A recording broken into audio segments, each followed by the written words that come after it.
I think what investors are typically very anxious about is any change in accommodative policy and what that particularly means for risk assets. And when we go back and we look through the data, what we typically see over the past 4 rate hike cycles is, on average, stocks do very well heading into the first rate hike. And in fact, they increase around 9.5% in the 12 months preceding that first rate hike. And then even after the first rate hike happens, they still continue to move forward by around another 25 to 26%. So this shouldn't be viewed as the end of the bull cycle, but rather a continuation to a mid-economic cycle, but not an issue for the equity market. Very interesting you're saying that. A lot of bears out there saying, inflation's causing the markets to decline. Last week, we saw the Dow take a big dip, the S&P take a dip, the NASDAQ pretty much flat. But at the same time, we saw the S&P hit a record high. So it seems like kind of some conflicting data, if you will. How are you perceiving all this? So I think the issue comes down to where you are in the market. And interest rates are a great signal on economic health.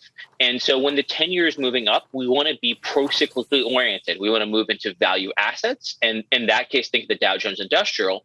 Or we want to be in sectors like financials or industrials or materials or energy. And what is happening now is, with the rotation potentially taking place as interest rates begin to potentially come in on some of these concerns, it's going to be problematic for that potential trade. And we don't see it ending quite yet. The fundamentals are very strong for value. We're expecting 40% growth this year, and that's really being propelled by those sectors. But nevertheless, we need to keep an eye on the direction of interest rates as to the health of that trade. We're only off 2% for the actual S&P 500 since its recent high. So we're not seeing a huge market problem, but the rotation has been pretty severe within the market. All right, not a huge market problem, but when we look at all the S&P sectors on Friday, they were down. We already talked about the markets having their worst week since October. And then you look at the Russell down more than 4% last week, and we call that the reopening index. And then you also look at things like commodity prices like lumber, a great indicator of consumer spending, that taking a dip from its highs.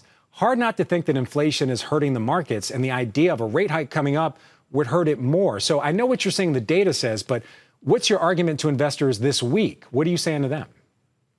Well, I think to keep in mind, one important thing to look at as we continue to judge this reopening trade is just how big consumer wallets are.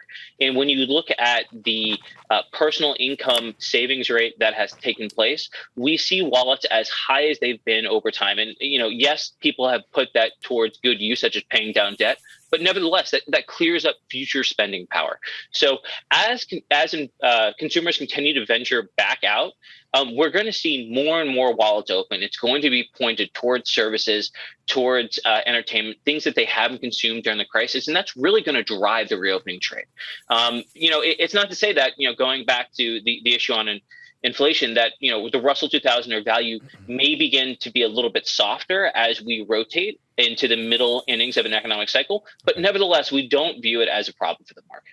So, Patrick, before we let you go, we got one last quick question. Today's obviously Prime Day, another big measure of consumer spending, with Amazon having about 50% of the e-commerce market and companies like Target and Walmart also having sales.